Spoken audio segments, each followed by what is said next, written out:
Hi Facebook community, I'm Christina Grady-Watts, joining you live from the ESC of Central Ohio, and I'm thrilled to be joined by my colleague and friend, Kris Lucas.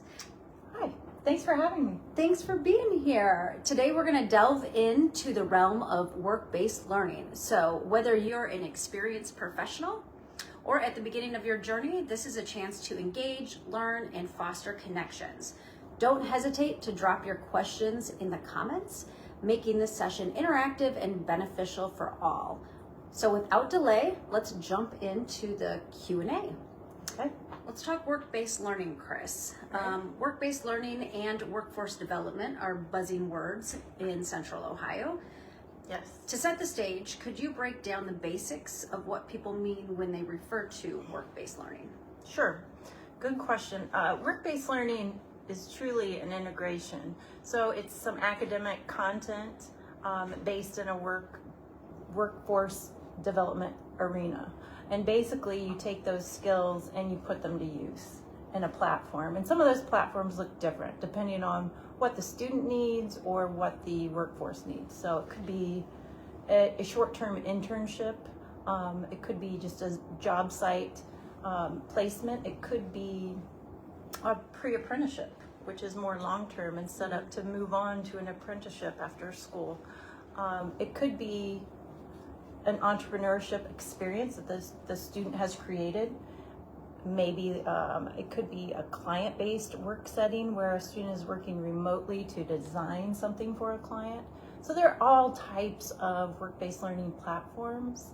So you really can customize it to what the student's needs are and what the workforce industry is looking for as well. Okay, so it sounds like it's work-based learning is very encompassing. So let's talk about industry recognized credentials. Could you explain what these credentials are and their significance in the context of workforce development? Sure, we call them IRCs. So the industry recognized credentials are just certifications or qualifications that the student earns, and they're recognized by the employers, and typically it's in a specific industry. So it's a combination of education, training, some assessment is usually tied to that, that just shows that the student has mastered that skill. So it's backed up by a professional association that says, yes, this student is ready, or this young person is ready, and we validate that they're ready to go in this area in our industry. So what are some examples of industry recognized credentials? Oh gosh, it just depends on what career cluster you're speaking about. Okay. So like if you're talking the health occupations, for instance, there's an STNA licensure and certification that's a state tested nursing aid. If you're in the auto tech industry, it might be a Snap-on credential. If you're in graphic design, there might be an Adobe credential. So there's a plethora, and there's so many to speak of. They're all listed on ODE's website, and you just click on the actual career cluster that you're looking at, and there will be a list involved with the points that you can gain, any assessments that are tied to it. But there are so many different industry recognized credentials, and every year they evolve and they grow. So they're added to each year by these industry partnerships, saying that yes, we need this. So let's say I am a teacher in a general education classroom, not necessarily part of a pathway. How can credentials fit into my classroom? Oh yeah, so in a K-12 setting, you can combine some of your teaching that you're already doing and infuse an industry recognized credential into that teaching, and they fit well. Some of them do, and we call them universal industry recognized credentials. So some of them might be like first aid and CPR. That's an industry recognized credential. You can put that into a health class or a phys ed class very easily. An OSHA training, which is a IRC, that's an industry recognized credential, and it's a safety credential, and who doesn't want that for their students? Right.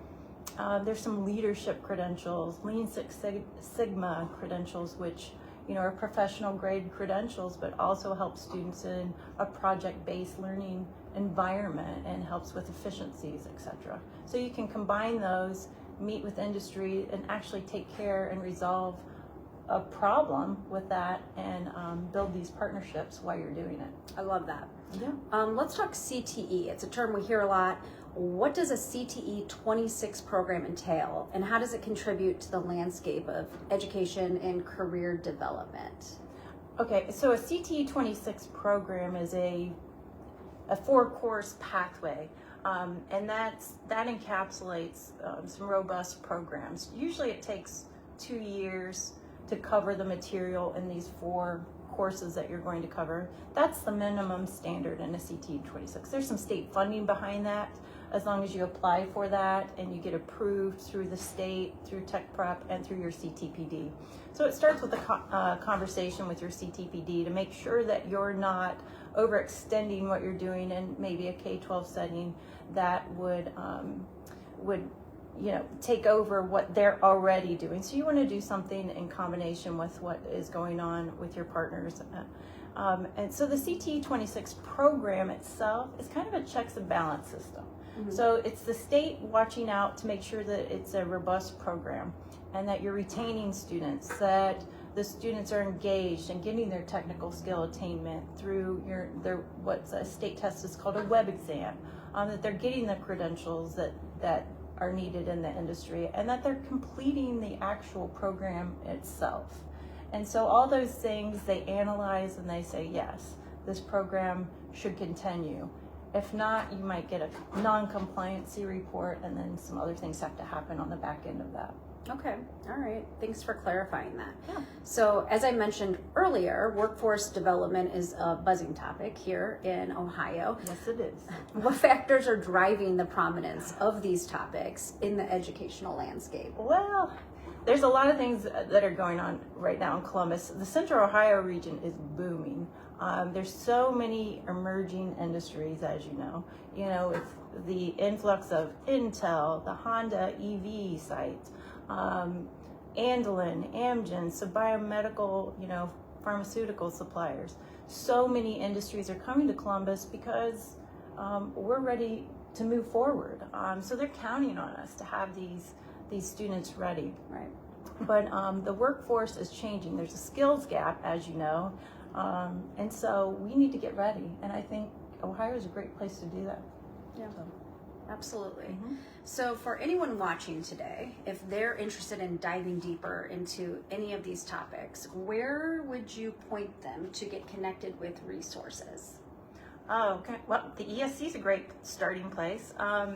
We're good connectors. We're good at supporting. We have a new website that we just developed, and it's out there and ready to go. I believe it's called Workforce Readiness. Yes, it's called Workforce Readiness. And on that site, we have a plethora of links and toolkits that you can use, and that we pulled. Our Department of Education and Workforce, they have all kinds of supports and any information that you might need there as well. We have some work-based learning coordinators that work for the ESC too. We have all kinds of speakers and conferences that you can be a part of, and all you have to do is register. We have a Success Network. We have a COWRC, which is Career Readiness Council. We have some communities of practice working right now. So go onto our site and see what you want to be a part of. But I would like to thank some of our partners too. Like we have a lot of good partners that help us out in making sure that we're creating a workforce readiness collaborative, and that would be like our Goodwill partners, Lead the Way, even our governor and our lieutenant governor. Their workforce transformation project has really they're really working hard at creating policies that help us take care of the workforce needs. So we're very thankful to have that on our side too. And the website that you mentioned, we're actually going to be sure to share that link in the description of this video. So Kris, I just want to thank you for joining us on this live stream. Yeah, and just sharing your insights. We appreciate that. If you're an educator, business, or industry partner out there, and you're interested in highlighting a program, a distinctive program, a partnership, a work-based learning opportunity that you're engaged in, we are going to have a form in the description, and like a Google form, and if you could fill that out, we would reach back out to you, and we would love to showcase that work that you're doing. So thank you for being a part of our discussion today. Thanks, everyone.